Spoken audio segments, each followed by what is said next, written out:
주님이 영원히 수고한 우리들을 보고서 만족하겠나 하셨는데, 제가 이것을 묵상을 하면서 무슨 생각했는가 하면, 이제 골로새서 보면 우리를 흑암의 권세에서 건져내서 그의 사랑하는 아들의 나라로 옮기셨다.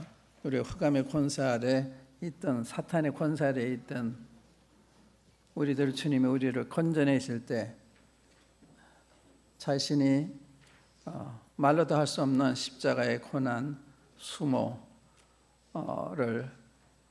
당하신 후에 우리를 건져내셨기 때문에 우리를 보실 때 너무나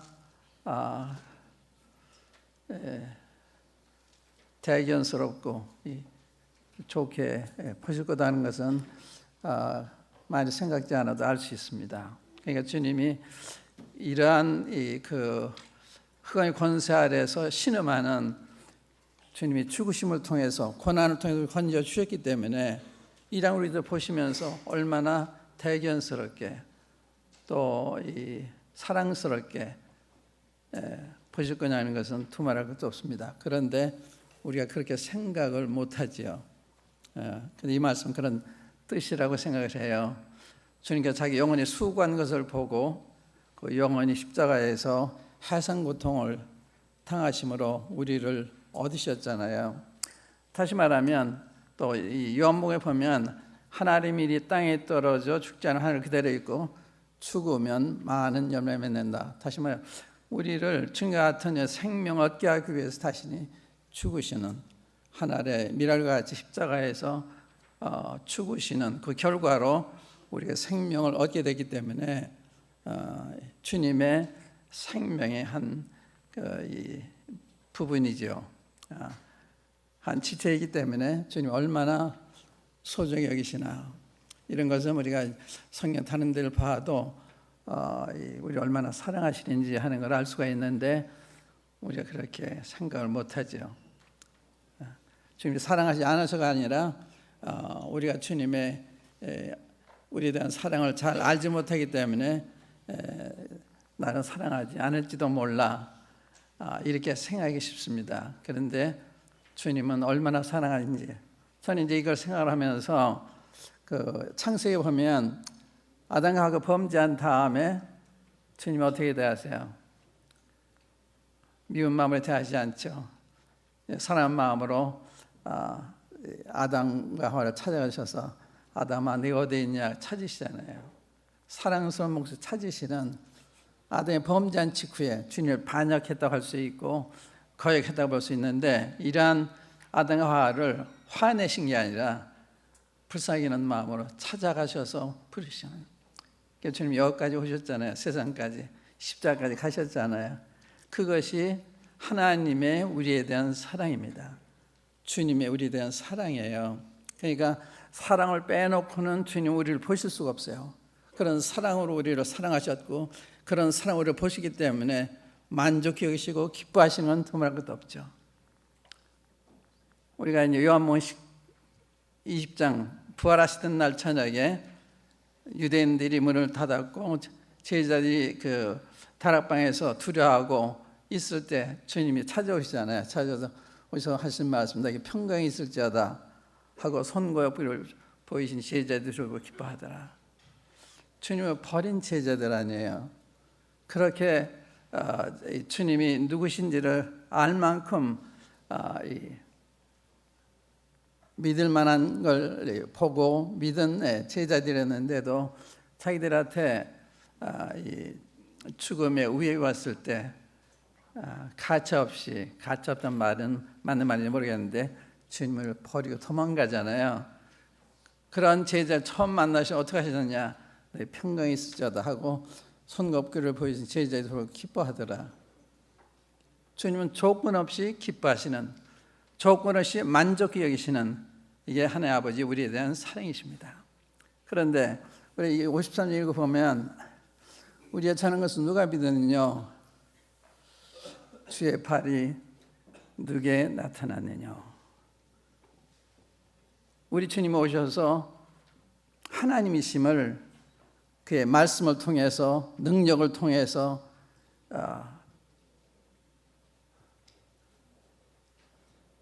보여주신 연유인데도 그들은 주님을 믿기는커녕 십자가에 못 박아 달라 그랬습니다. 그게 여러분과 저예요. 인간은 악합니다. 인간은 이기적입니다. 그러니까 우리에게 불리하면 우리는 남을 나쁘게 평하는 이게 우리의 속성이잖아요. 주님은 그러신 분이 아니에요. 그게 다른 점이에요. 우리는 상대적으로만 보지만 주님은 사랑을 따라 우리를 보시는,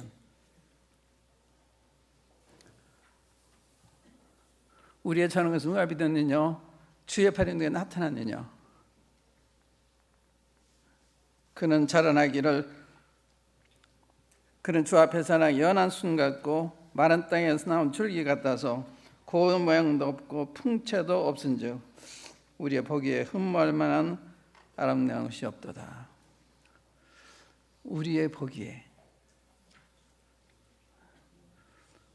저는 제가 주님 아는 거 많이 생각하면 피상적인 너무 많아요. 피상적인 게 이게 맛을 보고 주님 아는 게 아니라 그냥 머리로 알고 있는 피상이 너무 많아서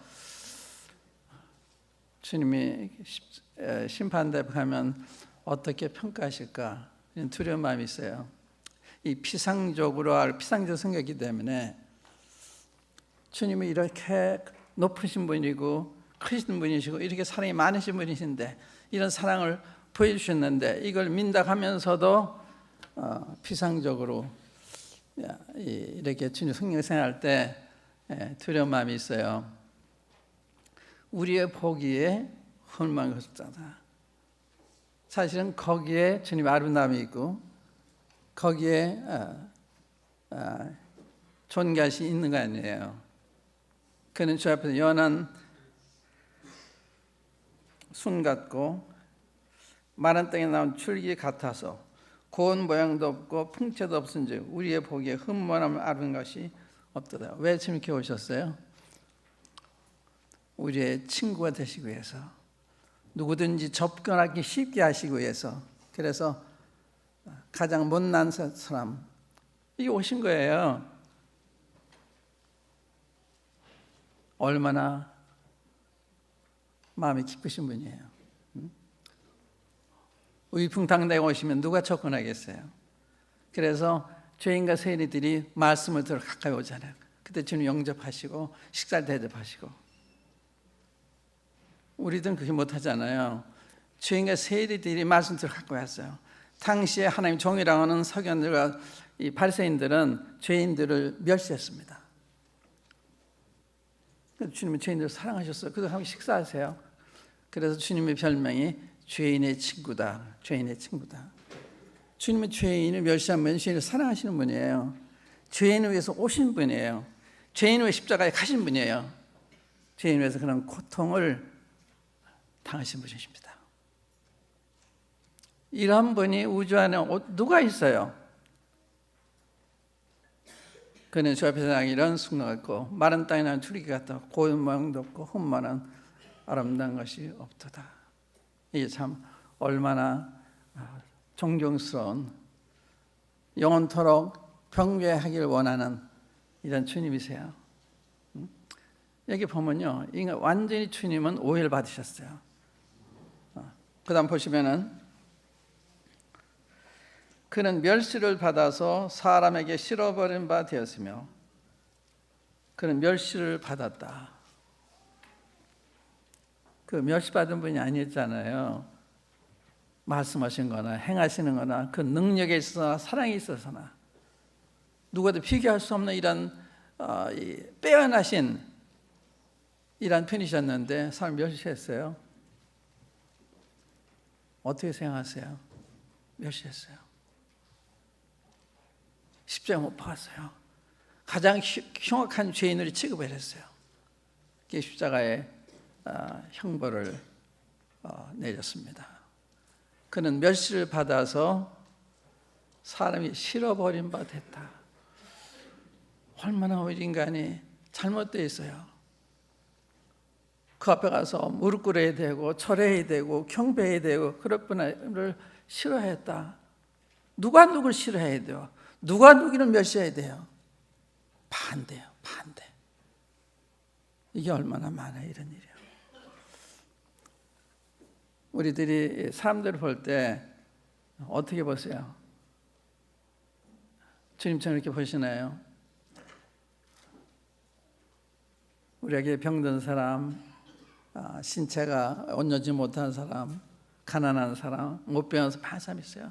어떻게 대하십니까? 똑같이 대하십니까? 주님은 똑같이 대하시는 거예요. 주님은 차별 안 하세요.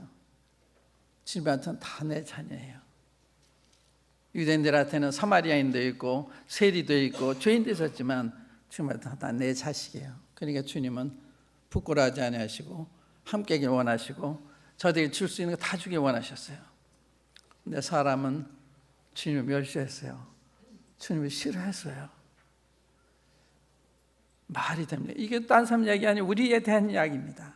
주님 올라오신다면 우리가 그럴 사람들이에요.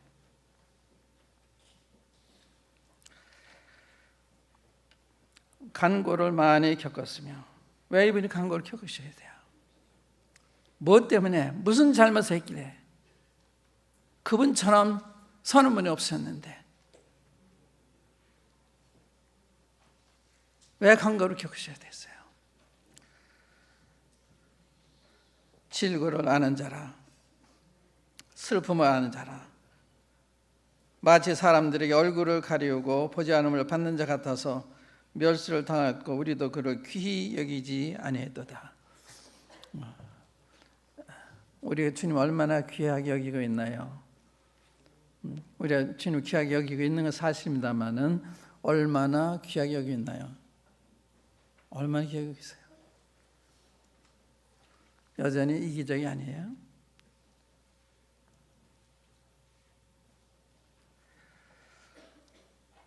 사절에 그는 실로 우리의 질고를 지고 우리의 슬픔을 당하였거늘 우리는 생각하기를 그는 징벌을 받아서 하나님에게 맞으며 고난을 당한다 하였노라.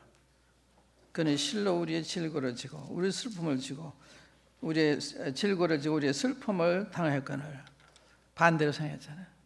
그런 것이 굉장히 많아요.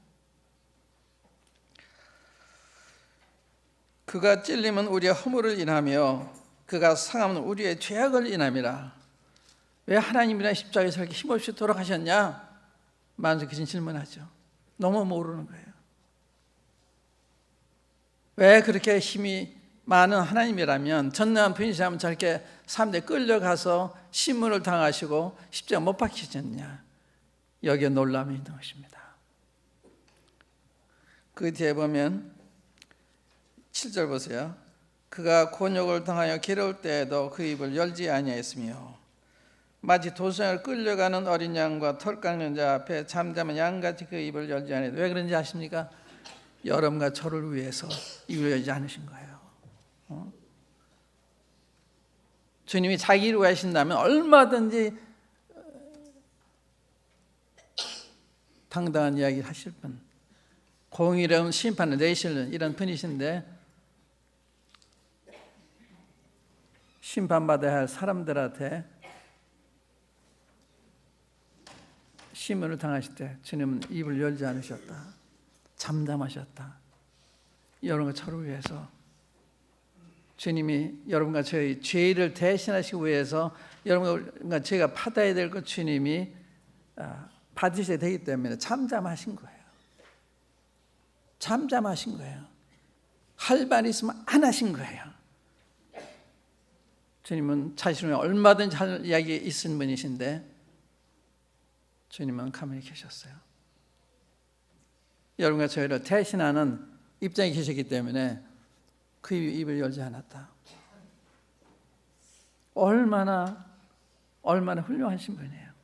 우리 조금만 부당해도 자기를 정당하려고 변명하고 이게 얼마나 많아요. 저 그거 안 하시잖아요. 얼마나 우리가 너무 달라요.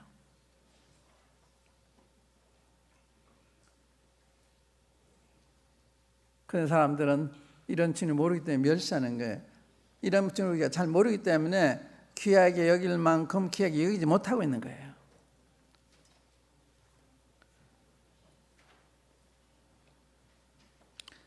8절에 그가 곤욕과 신문을 당하고 끌려갔으니 그 세대 중에 누가 생각하기를 그가 산자의 땅에서 끊어지면 마땅히 형벌받을 내 백성의 나의 허물을 인함이라 하였으리요.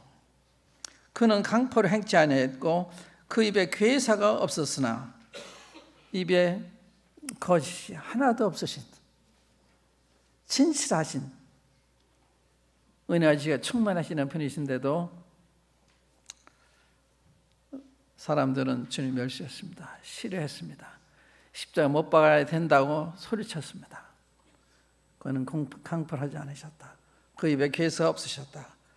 그런데 그 무덤이 악인과 함께 되었으며 그 묘실이 부자와 함께 되었도다. 악인과 함께 된 건 주님이 죄인을 대신 돌아가셔야 되기 때문에 죄인과 함께 십자가 못 박히셨잖아요. 흉악한 죄인과 함께 우리를 대신해서 가신 거예요. 그렇기 때문에 그 묘실이 부자와 함께 되었다. 이게 전부 예언이 성취된 예언입니다. 여호와께서 그로 상함 받게 하시기를 원하사 질고를 당케 하시니 이 말씀 주목하세요. 여호와께서 그로 상함을 받게 하시기를 원하사 십자가에 상하게 되기를 원하셔서 질고를 당케 하셨다. 왜 그렇게 하셨어요? 주님 힘이 없어 끌려가신 게 아니에요. 이게 우리를 구원해서 하나님의 방법이시기 때문에 누군가 죄인을 대신해서 죽어줘야 이 사형을 면하기 때문에 주님이 사형을 대신 받아주신 거잖아요. 하나님이 우리 주님을 사형하신 거예요. 나한테 사형을 내려야 되는데 아들한테 내리신 거예요. 저는 이 질문을 묵상하면서 내가 누구를 보내면 누가 우리가 갈까 하는 질문이 이사야서 6장에 나오잖아요. 내가 누구를 보내면 누가 우리가 갈까? 주님이 그런 질문하실 때 아버지의 마음이 얼마나 어려우셨을까? 아버지는 아들을 사랑하시면서 이 아들이 가졌으면 하는 마음이 있었을 거예요. 우리를 사랑하실 때 우리를 구원하자면 누군가 죽어야 되니까 그런 이야기 할 때 아들밖에 갈 분이 없잖아요. 그런데 내가 누구를 보내며 누가 우리를 갈까 할 때 얼마나 아버지의 마음이 어려우셨겠어요. 그때 주님이 내가 여기서 나를 보내셔서 그러고 오신 거잖아요. 아버지의 그 뜻을 헤아리고 우리를 구원코자 하시는, 그래서 이 아담을 통해서 우리가 죄인 됐잖아요. 주님을 통해서 의인이 됐는데 아담을 통해서 죄인 된 우리들을 의인으로 만드시고자 주님은 죽으신 거예요. 하나님이 이 땅에 들여서 죽어야만 거기서 싹이 나서 자라서 열매 맺히잖아요. 주님의 죽으심이 우리에게 생명의 나눔이 된 거예요. 우리에게 생명이 된 것입니다. 주님 안 돌아가시면 하늘 그대로 있는 거예요. 죽으셨기 때문에 이 싹이 나서 자라서 많은 밀을 맺힌 것처럼 주님이 죽으심이 우리 생명이 된 거죠. 우리를 살리시기 위해 주님이 돌아가신 거예요.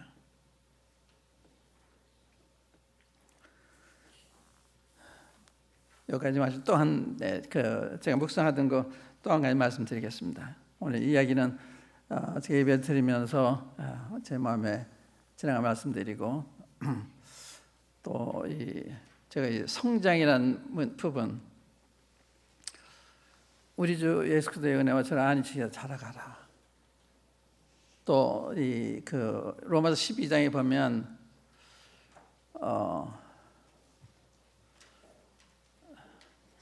너희 이 세대를 품었지 말고 마음을 새롭게 함으로 변화받는다. 이 변화받는다, 자란다. 어떤 관계가 있나? 제가 어느 차이를 있는데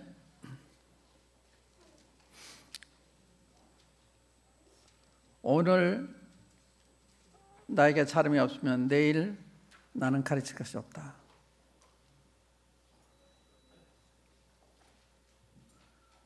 어떤 분은 아침 5시 반에 일어나서 그 학생이 그 교수 집 앞을 지나가는데 그가 아침에 식당에서 이제 그 아르바이트 하기 때문에 그 하기 위해서 일찍 이제 가는 것을 보면 다시 불이 켜 있는 거예요. 그 마지막에 이제 일을 마치고 11시경 이렇게 갈 때면 여전히 그 불이 켜 있어서, 근데 그 교수님 자기를 초청을 해서 한번 댁에 갔을 때 교수님 질문한 게, 교수님 제가 질문 하나 드려도 될까요? 물론. 그 제가 보니까 아침 5시 반에도 불이 켜 있고 또 밤 11시에도 불이 켜 있는데 어떤 동기에서 이렇게 열심히 공부를 하십니까? 해서 이 교수 대답이요, 나는 학생들한테 고여 있는 물을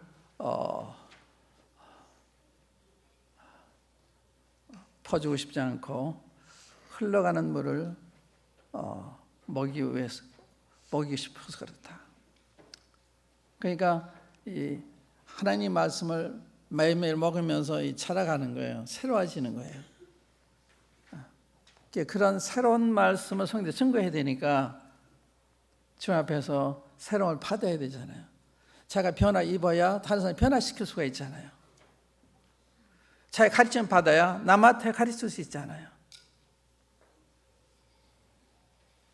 그런데 한 83세 된 노자매님이 시카고 무디 성리학교에서 어린이 주일학교 교사 강습회가 있는데 83세 된 노자매님이 거기 오신 거예요. 미시간 북쪽이라고 그러니까 아마 6시간 이상 걸릴 거예요. 미시간에서 시카고 한 10시간 이상 걸리는데, 거기에서 그레이한도 이 버스를 타고 어디서 식당에서 만났는데, 그래서 이제 거기에 오신 분인 줄 알고 이렇게 그 가방 가지고 있고 그래서 같이 이제 식사를 하면서 그 얘기를 해보니까 주일학교 가르치는데 제 교사요, 83세 노 자매님이신데 13명 중학생을 가르치면 13명 13명을 잘 가르치기 위해서 이 노자매님이 6시간 이상 되는 거리에서 버스를 타고 시카고 오신 거예요.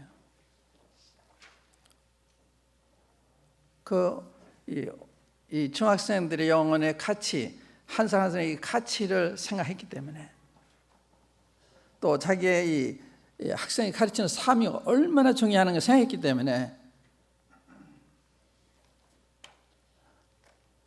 그런 강습회에 왔던 거예요. 제가 오늘 말씀드리고자 하는 것은 성장해야 변한다. 그런 말씀이에요. 성장해야. 키도 자라야 변하잖아요. 기도. 영혼도 자라야 변하는 거예요. 자라야 변하는 거예요. 우리 주님이 키와 지혜가 자라가며 하나님과 사람에게 더욱 사랑스러워하셨다. 우리 주님도 잘하셨어요.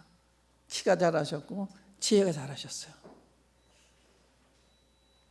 또 하나님께 더욱 사랑스러워하셔서 사람이 더욱 사랑스러워하셨어요.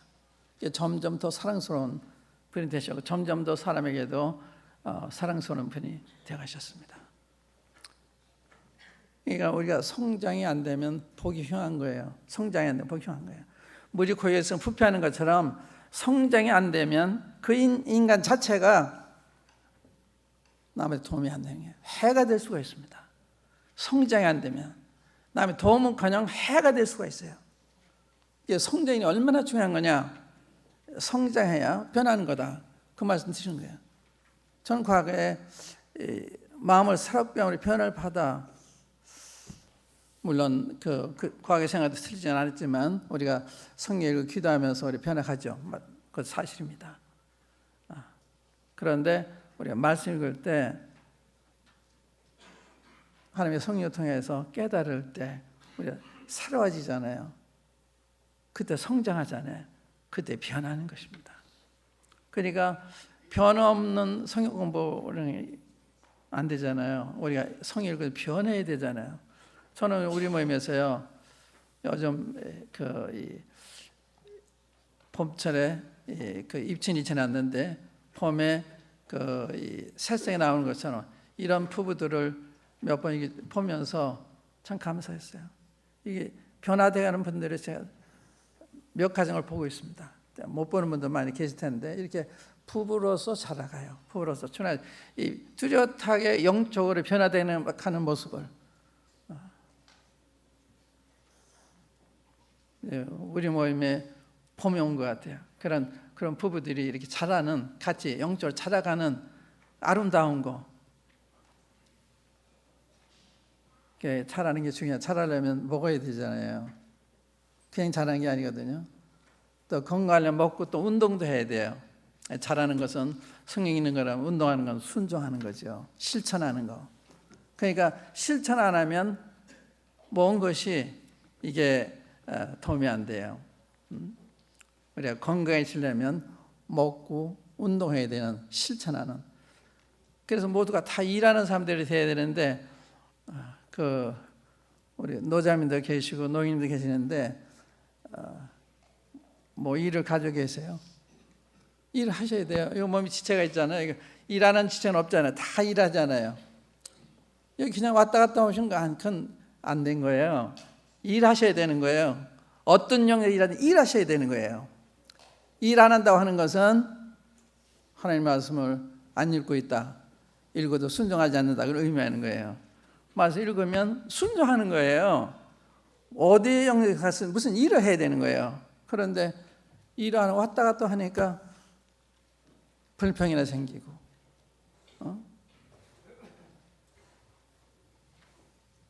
일하는 사람은요 불평이 없어요.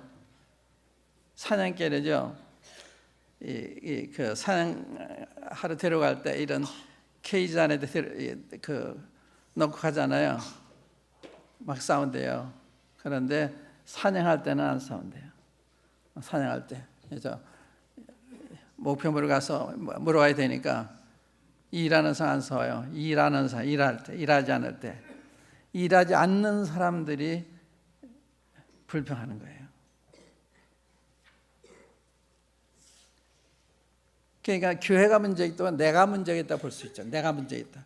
항상 이 교회 문제도 있을 수 있죠. 그러나 내가 먼저 문제가 되는 거예요. 교회가 문제가 아니라 내가 먼저 문제다. 그래서 주님 앞에 있는 사람은 내가 문제지 다른 사람 문제가 아니에요. 그래서 이사야서 6장에 보면 이사야 선지자가 하나님 영광을 배웠을 때 내게 화로다. 내가 망하게 됐다. 남이 입술이 부정한 사람이요 입술이 부정한 백성들 가운데 거하면서 왕의 왕을 배웠습니다. 내가 문제가 된 거예요. 주님 앞에 있으면. 주님 떠나면 다른 사람이 문제가 되는 거예요. 이게 성경의 원리입니다. 그래서 여러분들이 잘해야 돼요. 성경 읽어야 되고 배워야 되고. 그러니까 이런 집회가 왜 주일날만 이렇게 돼야 돼요? 딴 사람 보면 우리는 이게 수요일도 다른 때 모인다 이렇게 모여야 되는 거예요. 주일날 뭐 난 안 가는 날이다. 그 어디서 배우셨어요? 그런 걸? 성경 매일 같이 모였어요. 성경에는요. 매일 같이. 매일 모이는 건 가능하지 않지만 우리가 직장에도 매일 같이 나가잖아요. 그러니까 이 간증이거든요. 구원받았다가는 이 교회가 사람들이 구원받지 않으면 뭘 가지고 구원받아 증거하시겠어요? 복음을 방해하는 거예요. 왜 수요일날 못 나오세요? 왜 다른 날 못 나오세요? 기도에서 왜 못 나오세요? 물어보세요. 정당한 이유가 있을 수가 있습니다. 주님 앞에서 이건 정당합니다 그러시겠어요? 깨셔야 돼. 지금 어느 때의 시간이야? 정신 차려야 될 때입니다. 그래서 모이는 걸 사람 앞에 모이는 게 아니라 하나님 앞에 모이는 거예요. 하나님 앞에. 그냥 습관적으로 주일 나오고 수요일 나오고 그거 아니에요. 기대하면서 기도하면서 또 이 간증을 나타내기 위해서 이게 다 중요한 거거든요.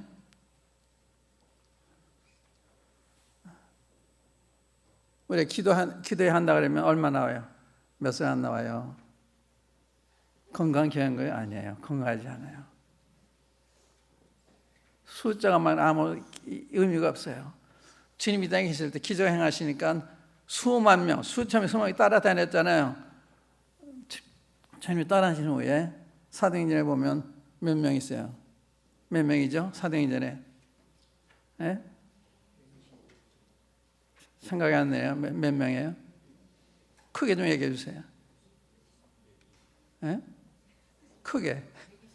120명. 120명밖에 안 남았어요. 120명밖에. 이 숫자 중에 숫자 보시잖아요. 주님은 얼마나 주님을 경외하고 존경하느냐 이걸 보시는 거예요.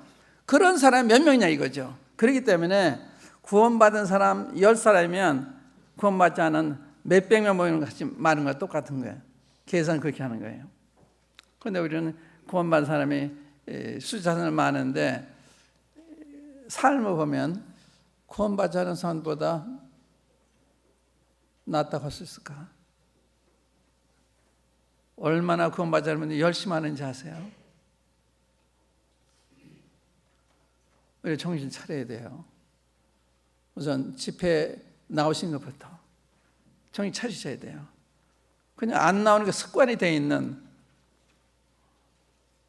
오시다가 쓰러지도 오세요. 오려서 주님 앞에 주님이 그걸 다 계산해 놓으실 테니까 오시다 쓰러지서 오시는 그때 주님이 그걸 고맙게 여기시는 거예요. 주님의 이름을 생각을 해서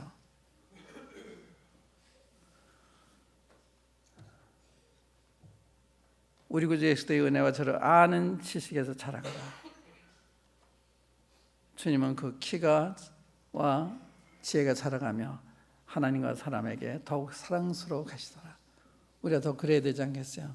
하나님 앞에도 참 예쁘게 보이는, 또 주님의 자람으로 다른 사람 앞에 참 예쁘게 보이는, 저는 그분들 보면 참 예뻐요. 예뻐서 볼도 뜯어주고 볼도 뜯어주고 나 예쁘다고.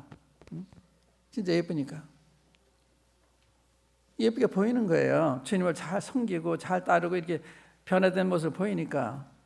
그래서 하나님 앞에도 귀여운 사람이 되시고 사람 앞에도 귀여운 사람이 되어주시기 바랍니다. 이 상황을 만족하지 마세요. 이건 정상이 아니에요. 그래서 여러분들이 모이는 거 이게 여러분들 그 신앙의 열정입니다. 모이는 거. 초대기 때 매일같이 모이잖아요. 성전에 모이기를 힘쓰고 사도의 가르침 받는 일에 힘쓰고 교제하는 일에 힘쓰고 떠올 때면 기도하는 일에 힘쓰고 계세요. 이 힘쓰고 있지 않다고 하는 것은 우리 영혼이 지금 많이 병들었다 하는 걸 의미하는 것입니다. 그래서 자라갑시다. 자라가기 위해서는 충분히 읽어야 되고 실천해야 됩니다. 실천이 굉장히 중요한 거예요. 실천하지 않는 건 우리 속는 거예요. 아까 우리 무슨 찬송인가? 날로 더욱 귀하다 이런 찬송 불렀나요? 근데 그걸 보면서 정말 이게 사실일까? 저한테도 물었어요.